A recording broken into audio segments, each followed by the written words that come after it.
Detroit Lions offensive coordinator Ben Johnson might be the apple of every Saints fan's eye when it comes to the New Orleans Saints' open head coaching position, but he might not be the best fit when it's all said and done. We got all of that and a little bit of lagniappe for you on today's episode of Locked On Saints.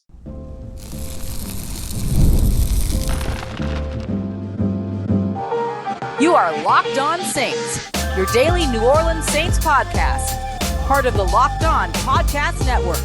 Your team every day. What is good, Who Dat Nation and Who Dat family? I am your host, your friend, Ross Jackson, New Orleans native, your New Orleans Saints expert and credentialed member of the media covering those New Orleans Saints as a Saints beat writer over at LouisianaSports.net and Saints analyst with WWL TV. And on today's episode of Locked On Saints, we're beginning our series looking at 15 different potential head coaching candidates for the New Orleans Saints.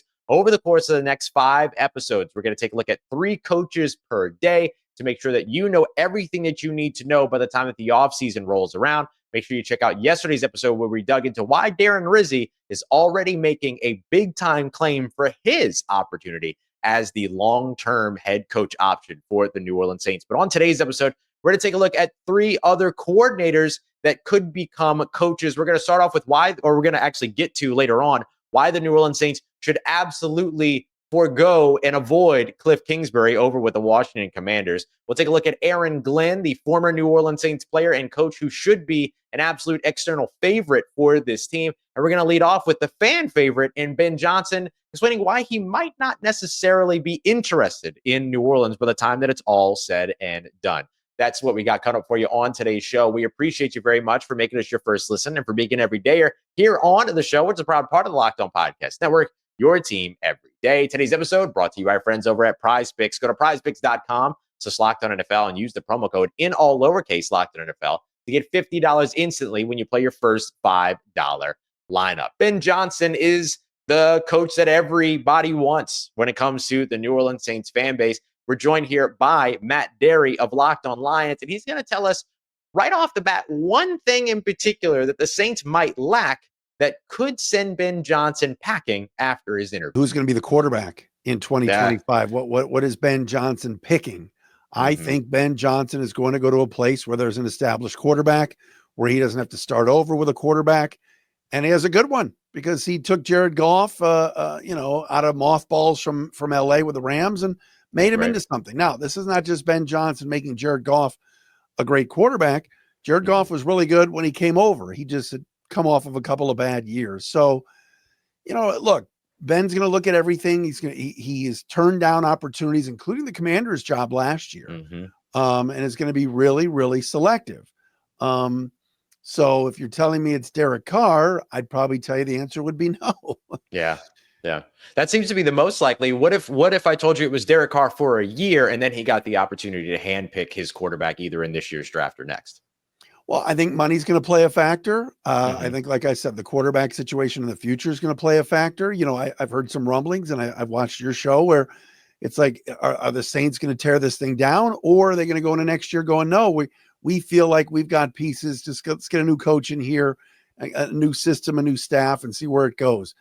Ben Johnson's going to look at everything. There's rumors that, he wanted the Bears job last year, and if Matt Eberflus, or as most fans in Chicago refer to him as Matt Eberlus, finally gets gone, then what an unfortunate nickname. He walks in with Caleb Williams in year 2. Right. But does Ben Johnson want to coach against his mentor Dan Campbell twice a year and be in that same division, which is arguably the best division in football? So a lot of options for him. Let's see where it goes. I wouldn't rule out New Orleans necessarily, but Ben's got some Southern roots. He's kind of told the Panthers twice no, which is interesting. But he's going to be very selective. Yeah, absolutely. As well he should be. So let's take a look at who Ben Johnson is. I mean, Ben Johnson as an offensive coordinator, one thing. Ben Johnson as a head coach would be a different conversation. What is it that makes him a better head coach more than just the offensive play caller side of it? I can't answer that. I would tell you that I think as an OC, he's done a marvelous job. Players have thrived under him. Dan Campbell has allowed him the autonomy to call the plays, run the offense, and Dan kind of just does his thing in terms of, 4th and 7, we're going to go for it. 4th and 3, let's punt here. Let's run a fake punt. But the creativity that comes with Ben Johnson, his ability to adapt with what he has on offense. Start of the year, Jared Goff and the offense were a little bit stagnant. They were a little bit rusty based on not playing in the preseason. You take Josh Reynolds, who was kind of a security blanket for Jared Goff, off the roster. He signs with Denver. Yet by week 3 and 4, after the rust, after the changes, he's getting Jamison Williams involved. He's getting Amon-Ra St. Brown the ball. He's utilizing both backs in David Montgomery and Jahmyr Gibbs. Sam Laporta hasn't had the great year he had a year ago at tight end, but other tight ends in the system, whether it's Brock Wright, Shane Zylstra, whomever, have thrived in what Ben Johnson does. There's that mix of run and pass. There's that establishing of the run, a Goff on the play action pass. He's just really, really creative. But to sit here and say, oh, well, Ross asks Matt what kind of head coach he'll be. I don't know. I just know he's a damn good coordinator who will interview and look around. Yeah, this is always the tricky part when it comes to the coordinators who don't have the head coach, kind of history and all that. Are they leaders of men? Are they able to be those guys that are out there? Because I would argue that the Saints did not have that over the course of the past 3 years. They have a version of that right now with Darren Rizzi as an interim head coach, who of course is also going to get a solid look for this position. But you always have to kind of ask these questions around those offensive coordinators, defensive coordinators who don't have the head coaching history about whether or not they can fill that leadership role at the top. Yeah, you look at Ben Johnson, you watch his press conferences on Thursdays, very entertaining, cool guy. But does he have the edge to him that a Dan Campbell has? I know you and I'll talk about Aaron Glenn. That's a guy that I could see being a head coach based on he's loud, he's boisterous. Ben's a little bit more quiet, a little bit more reserved. I think whoever, and this has been talked about, including in circles in Jacksonville. I know Pete Prisco, national guy from CBS, has said, if the Jags were smart, fire Peterson, hire Ben Johnson, and make Mark Brunell, the Lions quarterbacks coach, the OC. Bring them as a package deal. I could see a situation where that would happen. The Lions also have a very, very good offensive line coach in Hank Fraley, who I think eventually will move up and get a head coaching job or an OC job down the road. But Lions staff, when you're 9-1 and you've won 8 in a row, Ross, you're going to get picked from and pilfered away in the offseason. But look, you can't argue what Ben Johnson has done with this offense. Hey, he's got familiarity with your guy Jamal Williams. There's always right. Yeah. Who might be here next year. We have no idea. We have no idea what's going to go on with that situation. But yeah, I mean, look, there's a lot of those things and look, I also acknowledge that there's also still the opportunity, I imagine, for Ben Johnson to say, you know what, run it back another year. Let me see what's available another season. Like, especially if this team goes the distance this year, which right now the Lions have to be amongst the favorites, clearly and obviously, when it comes to Super Bowl champions going into the season. But is the idea that he could potentially go back to Detroit a far-fetched idea that I'm saying from far away? Or is that really something that could also kind of be in play here? I don't think it's far-fetched. There were reports over the offseason about money and his agent saying, we're going to hold on for the best deal. The Commanders thing, I was told by a couple of sources during the search, was not a done deal, but it was looking good and it was warm. And then all of a sudden he tells them, don't even hop on the plane and come talk to me. I'm taking myself out of that situation. I wouldn't rule that out. I would have, if you and I would have spoken a year ago, I would have told you he's gone. Why would he stay? Now he loves working for Dan Campbell. It's a model franchise. Yes, we're talking about the Lions as a model franchise and run so well that maybe he's going to be so selective. It's going to have to be the perfect opportunity for him. Whether it's in 2 years if Sean McDermott finally gets fired, you got Josh Allen, and I don't know. It's going to take something special for him to leave. That's for sure. Yeah, absolutely. It reminds me of Sean Payton's tenure in New Orleans. None of the assistant coaches got hired away. And then finally Dan Campbell did. And then Dan Campbell, obviously leads the way and all these other things. And so it doesn't surprise me that Dan Campbell is also now the one that's creating an environment where maybe these guys that could go off and be head coaches are able to be selective because they're perfectly comfortable staying where they are. No question about it. It's been an unbelievable 2.5 year run here for the Lions, and we'll see what happens with Ben Johnson, but he's a great mind, but it's anybody's guess after what happened last offseason where he had suitors and he took himself out of the running. More with Matt Derry of Locked On Lions on the way as we take a look at the guy that should be probably the odds-on favorite when it comes to external hires, and Aaron Glenn, the former defensive backs coach, the former defensive back for the New Orleans Saints. But there's one big lingering question. What is it that separates him from Dennis Allen? We dive into that next as we continue on with today's episode of Locked On Saints, part of Locked On Podcast Network, your team every day. Today's episode of Locked On Saints brought to you by our friends over at Prize Picks, the absolute best way to play daily fantasy sports with millions of members and billions of dollars in awarded winnings. Prize Picks is absolutely the daily fantasy sports app that you should go and check out. It's accessible to all. You just pick more or less on at least two players versus the Prize Picks projections, and that's it. You can win up to 100 times your cash. Run your game all season long on the Prize Picks app. I'll give you an example. They'll show you something like Jamar Chase, Cincinnati Bengals wide receiver, more or less than 79.5 receiving yards. That's it. You just choose more or less. Then you jump over to Travis Kelce, 59.5 receiving yards, more or less. Boom. That's all that it takes. It's you and your football knowledge versus the house. So download the app today and use promo code LOCKEDONNFL so you get $50 instantly when you play your first $5 lineup. Again, download the Prize Picks app today. Use that promo code LOCKEDONNFL, $50 instantly when you play your first $5 lineup. Prize Picks, run your game. Today's episode also brought to you by the pre-alcohol probiotic drink by Z-Biotics. It's the world's first genetically engineered probiotic, and it was invented by PhD scientists to tackle those rough mornings after drinking. Here's how it works. When you drink, that alcohol gets converted into a byproduct that stays in the gut, and it's that byproduct, not dehydration, that's to blame for that rough next day. So pre-alcohol produces an enzyme that will break down that byproduct. And just remember to make that Z-Biotics drink your first drink of the night, then drink responsibly, and then you'll feel your best tomorrow. I love the prebiotic drink. It's great when you have like a big event on the way, a wedding, something like that, but you got work the next day, boom, prebiotic. Then enjoy your night, and then boom, you're right back at it the next day. Go to zbiotics.com/LockedOnNFL to learn more and get 15% off of your first order when you use promo code LockedOnNFL at checkout. ZBiotics is backed with a 100% money-back guarantee. So if you're unsatisfied for any reason, they'll refund you your money, no questions asked. Remember, head to zbiotics.com/LockedOnNFL. Use promo code LockedOnNFL at checkout to get 15% off. All right, family. The New Orleans Saints might have the perfect external candidate, the guy that's not already in the building, in defensive coordinator of the Detroit Lions, Aaron Glenn. But the big question mark is just how different is he from Dennis Allen? I asked Matt Derry over at Locked On Lions what the New Orleans Saints would be getting by hiring Aaron Glenn if they went that route. And I think you'll immediately understand why Aaron Glenn's a little bit different than Dennis Allen.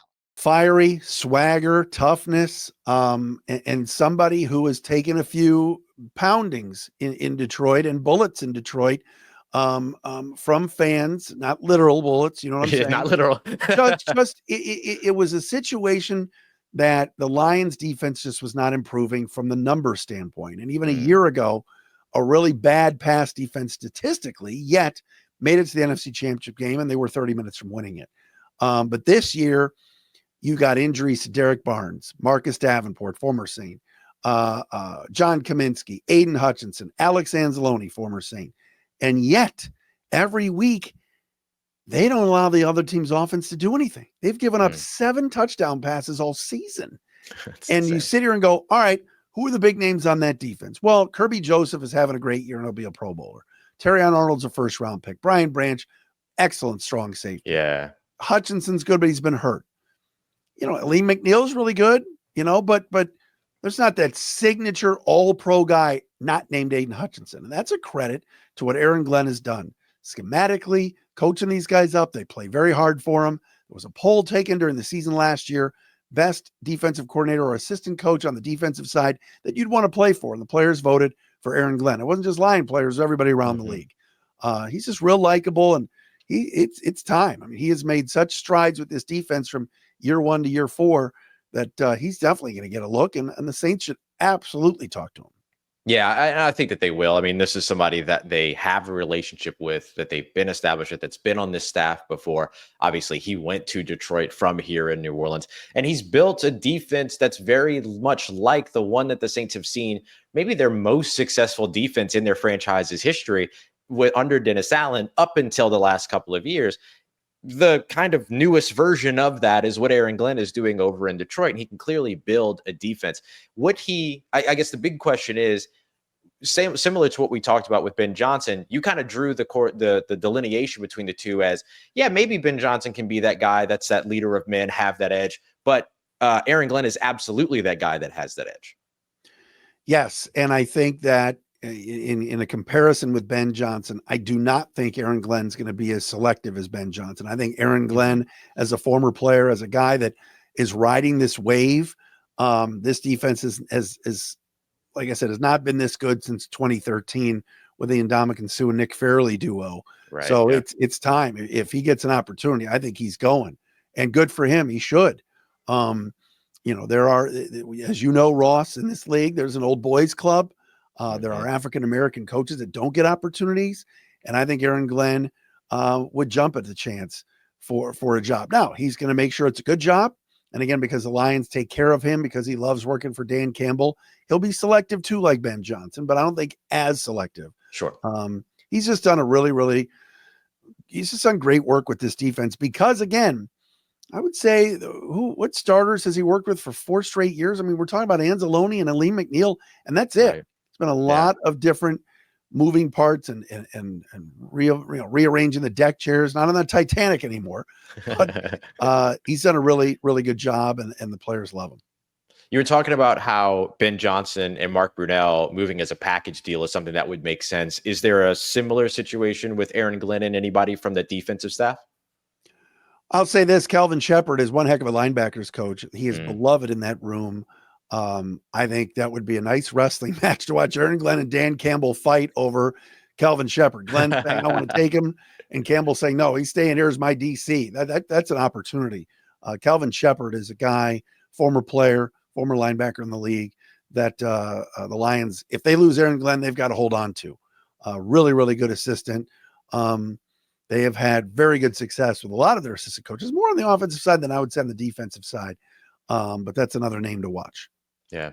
When it comes to Aaron Glenn's defense, just looking over at the defensive side, how would you describe his defense? I mean, we assume that it's very similar to what Dennis Allen did and brought here. Will Harris, former Detroit Lions safety, is here in New Orleans. He's spoken about how similar the two are.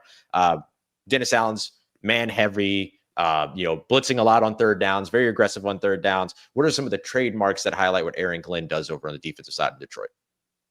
He hasn't done a ton of blitzing this year, and I think the pass rush needs to be better, and he would tell you that. The losses of Hutchinson and Barnes and Davenport have not been good. But in your face, aggressive, more man this year than they've ever played. He's got a ton of faith in his defensive backs to make plays and to be aggressive on the football. But again, it is in your face and toughness. Those defensive backs I mentioned before, Joseph and Branch, really hit you hard. The linebackers, a guy like Jack Campbell, has made immense strides since his rookie year last year and is physical. So it's physical in your face. I wouldn't say it's all man. And like I said, there was more blitzing that took place a year ago than this year because he's got more faith in the guys in the back end that if the rush doesn't get home, that they'll make some plays. Sure. Yeah, that feels very similar to what Dennis Allen's scheme was at its best. Obviously, as players have aged out and things like that, things have gotten a little bit shakier when it comes to that defense. But interesting to just sort of hear kind of the new angle that might be the uniqueness that Aaron Glenn applies to what that system is. With Aaron Glenn being a defensive mind, being a former player, Dan Campbell being a former player, former NFL player, what's the value of the former player at coach that you've seen from those guys?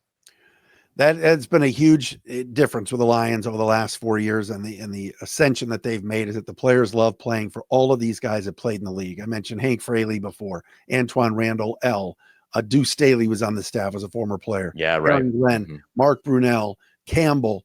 The list goes on and on. Kelvin Shepard played in the league. They love it. And the players trust these guys, and they've got those experiences, and it's helped in a big way. So It's been huge. Yeah. So needless to say, Aaron Glenn, a fit here in New Orleans. Yeah. No question about it. I think Southern ties, grew up in Houston, played for the Texans, obviously with the ties with New Orleans. Definite interview in New Orleans. I think he would relish the opportunity maybe to go back and turn that franchise around, help do it. Big thank you to Matt Derry from over at Locked On Lions for coming to check us out and give us a little bit of insight on two guys that could be big-time candidates for the New Orleans Saints. Next, let's go to a guy whose name pops up, but probably shouldn't show up when it comes to his interview. Kliff Kingsbury, the offensive coordinator of the Washington Commanders. Got that up next for you as we continue on with today's episode of Locked On Saints, part of Locked On Podcast Network, your team every day. Today's episode brought to you by Hillsdale College. Look, time is your most precious commodity, right? So don't waste your time sometimes scrolling through all the same mind-numbing content over and over again when you could be checking out things like the great works of literature, history, economics, all of that. And Hillsdale College is giving you access to all that for, well, free, right? Things that you might have learned in school or maybe didn't get the opportunity to learn in school. Now you can have access to for free over at Hillsdale College. Hillsdale is offering more than 40 free, that's right, free online courses, including great works of literature like Shakespeare, The Tempest, Hamlet, stuff like that. You can dig into the laws of logic and physics and dive into the laws of chemistry as well. There's so much that you can check out over there and so much more. I mean, I only went over a little bit of it. There's a ton over there. If you want to check it out, go to hillsdale.edu/locked-on to enroll. There's no cost. It's easy to get started. That's hillsdale.edu/locked-on to register. hillsdale.edu/locked-on. Let's get it, Who Dat Nation. Wrapping us up here with our third candidate of the day. This is candidate effectively 4 of 16, right? You want to hear more about why Darren Rizzi deserves this job so far? You can check that out in yesterday's episode. We're knocking through 3 today, and we're going to wrap up with a guy that I personally don't think is a very good fit for New Orleans, and that is Washington Commanders offensive coordinator Kliff Kingsbury. And I'm not alone here. So let's go to the guy that covers Kliff Kingsbury in Washington, David Harrison of the Locked On Commanders podcast, who gave me a very simple, plain answer when I asked him, you think that Kliff Kingsbury will be a good fit for the New Orleans Saints? I don't think so. No, I honestly, I don't think that would probably work out very well for both sides. You know, I think for starters, like he needs a quarterback that can extend plays, not as, you know, a possibility, but as a part of the weaponry, right? Like, I mean, just look at the quarterbacks he's coached in his history, and he just, you know, even just the NFL, Jayden Daniels and Kyler Murray, and then going back to college and guys like Patrick Mahomes, like he's not a quarterback that embraces quarterback's ability to extend plays and create that second play that everybody talks about. He's a quarterback that plans for it, right? Like that's part of his game planning. And so if you're going to be tied at all to a quarterback that can't do that as part of the attack plan, then I think automatically you're kind of not going to want to do that. Plus his style is just, it's completely downfield focused. You know, there's not a lot of, he's not a big fan of the check down, even though I think he should get more credit for being willing to design some check down opportunities for Jayden Daniels more in this season. But ultimately, it's not really what he wants to do. And the question always is going to come back to when he's unchecked, right? When he's the head coach and there's nobody above him saying, "Hey, Kliff, don't forget about Austin Eckler." You know, how much of that is going to stick around? You know, when he's the guy again. Yeah, so I was going to say, okay, so to go to, because I agree with you, like I don't think that Kliff Kingsbury is the greatest fit for what New Orleans and the identity of like what owner Gail Benson, general manager Mickey Loomis, all of them would want this team to be. And it certainly doesn't fit the personnel that they have right now. But for the devil's advocate side of the conversation, let's say that the Saints do move on from Derek Carr. They roll with Spencer Rattler. You have Spencer Rattler. You have the downfield threat of Chris Olave and Rashid Shaheed. Does that change the potential fit for Kliff Kingsbury if that's the setup? Or does the fact that, like, hey, you just signed Alvin Kamara to a 2-year extension and you'd like to make sure that he's being utilized, is that enough of a wrench in the plan to have a guy like Kliff Kingsbury in the building? You know, it's better off if you're going to go the route of like, let's give you a quarterback that works best with your style of play, because that's really what it's about, right? It's not necessarily the scheme alone. Because I think if you look at what he does with the Washington Commanders, what he did with the Arizona Cardinals, the schemes, they're going to look, similar to some people, but to the people who really kind of know the ins and outs of the X's and O's of NFL football, they're going to understand the differences and where they're important. So that is definitely one part of it. The part about Alvin Kamara that, I don't know that necessarily sits right would be Kliff Kingsbury, even going back to his days with the Arizona Cardinals and James Conner. Like, he's best when he's got a bulldozer to lean on in the run game. And that's kind of weird. You hear air raid and you hear deep ball and all this stuff. And you kind of think like that's not going to be part of his repertoire. But we've seen it here now with the Washington Commanders when Brian Robinson Jr. is not on the field and they have to rely on a guy like Austin Eckler and Jeremy McNichols, who are not those types of guys, right? Even though they can certainly run between the tackles and guards a little bit. Their run game pretty much comes to a stop. It's like 3.3 yards per carry in games where Brian Robinson Jr. is just not available and not able to kind of set that power tone for his offense. So it's kind of weird how that kind of dynamic works. Now, of course, if he's got a better offensive line than he has with Washington and how with Arizona, maybe they can create more lanes for a guy like Alvin Kamara. But, looking at what they do, if Alvin Kamara is going to be the primary back, he's going to be asked to run the ball between the tackles a whole lot. And I don't know how long he's going to be able to withstand that type of punishment at this stage in his career and how much you want to see him do that as much as a guy like Brian Robinson does. If he's not that back, then he's going to basically become the secondary back with less reps, less touches. And that, I think, is you don't shelve Alvin Kamara, right? Like, if he's healthy and available, you want him out there as much as possible. But that's the other side of this too, is like, how much is Kliff Kingsbury learning from Dan Quinn, right? Because part of Dan Quinn's whole mantra of becoming a head coach again was not doing it the same way he did it before. And talking to Dan Quinn about hiring Kliff Kingsbury, we asked him, like, how important was it that Kliff was kind of on that same page? And he said it was very important. Now, again, we see some similarities in Kliff Kingsbury from this last time he was in the NFL, but there are some significant differences. If he continues on that trend of innovating himself and changing his own self, like, can he adapt to a guy like Alvin Kamara, and can he adapt to a guy like Derek Carr with the weapons that you just mentioned and draft picks to come? I mean, Kliff Kingsbury certainly knows enough about football to be able to do that. So the question doesn't become, can he do it? The question becomes, will he do it? Would he do it? And then would he also be able to manage the duties as a head coach and offensive play caller doing it the second time? Because the vibe that I get is that if he does take a head coaching job in the NFL again, he will still want to be the offensive play caller. Yeah. And that means a couple different things, right? We know Alvin Kamara has been less effective when being asked to run between the tackles, between the guards a lot. The Saints don't necessarily have they have the wide zone offense kind of personnel. They don't necessarily have the air raid 5 wide type personnel. And then, as you mentioned, him going somewhere, becoming a head coach would mean him being the offensive play caller as well, which would also bring the end of effectively a one and done for offensive coordinator Kliff Kubiak, which, I mean, for the majority of the case, if you're hiring an offensive coordinator, an offensive head coach, that's going to be the case for Kliff Kubiak. So it's something to watch beyond just Kliff Kingsbury. But anything that would save me from having to say both Kliff Kingsbury and Kliff Kubiak at the same time would actually be quite helpful. So lastly, for anybody that is still sort of going like, no, like Kliff Kingsbury's the guy, is he actually going to be somebody that's willing to leave Washington this offseason for a head coaching job should it present himself, or would he want to stick around with Jayden Daniels and the Washington Commanders for another season? Yeah, I think Kliff Kingsbury is the guy who wants to be a head coach again. You know what I mean? And I don't know that necessarily is secluded to just the NFL, to be quite honest with you.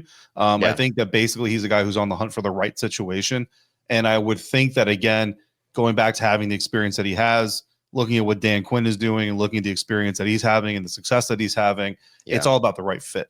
You know what I mean? And I think Dan Quinn kind of got the perfect fit, right? Like completely, the ability to completely overhaul your roster, over 60% new roster from active roster, first week active roster this year to last year, tons of draft capital, tons of cap space, a GM who comes from a very good pedigree. Like, there's a lot of things that fell in line for Dan Quinn to be able to do what he's doing, not taking credit away from DQ at all. Sure. But if you're Kliff Kingsbury, the question becomes like, stay in a good situation, continue to kind of prove yourself and up your stock, or take the first situation that's available that might not be a fit. So I think if you're Kliff Kingsbury, you're looking for the ability to pick your own quarterback.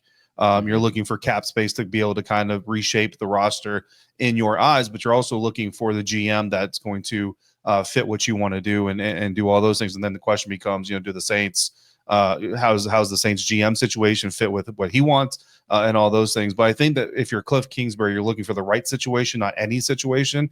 And because of that, when it comes to coaches that have to still kind of prove themselves, because let's be honest, like one good year with Jayden Daniels of Washington is not going to make everybody in the NFL just say, oh, we were all wrong about Kliff Kingsbury. He's great. Good point. And also, I mean, at the time we're having this conversation, like the Washington Commanders offense has kind of hit a little bit of a speed bump here. So we got to see how Kliff even finishes this season. And if the hype is still worth talking about in January, because that's kind of the MO, or that's kind of the story on him, right? Is really good first half of seasons, but defenses tend to figure him out, and then he can't really rebound in the second half of the season. And I got to be honest with you, that Eagles Thursday night loss, didn't see a whole lot of adjustments in game being made by Kliff Kingsbury that you'd want to see from your offensive coordinator. So we'll see how things go the rest of the way down the road. But I think there's still a lot of questions that Kliff has to answer for the league to then become a coach who's picky with where he might end up going. Big thank you to David Harrison over at Locked On Commanders. We'll be seeing him later on this season when the Saints and Commanders take each other on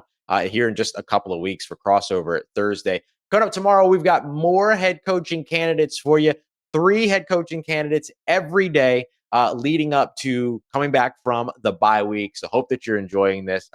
And of course, we'll have bonus episodes as well to keep you up to date with any of the big news that might be going on around New Orleans throughout the bye week as well. So we'll see you here tomorrow with 3 new candidates for you to check out. We appreciate you very much for making us your first listen. Go and check out Locked On NFL as your second listen. And thank you for making us a part of your day, part of your routine, for saying yes to me and the show. As always, if you see me, please say hi. If you need anything else or on your New Orleans Saints in between these episodes, make sure you follow me on your favorite social media at Ross Jackson, NOLA. Hit me up. Let me know how the family's doing, how you living. Let me know how you're momming them. And trust Who Dat Nation, I'll holla at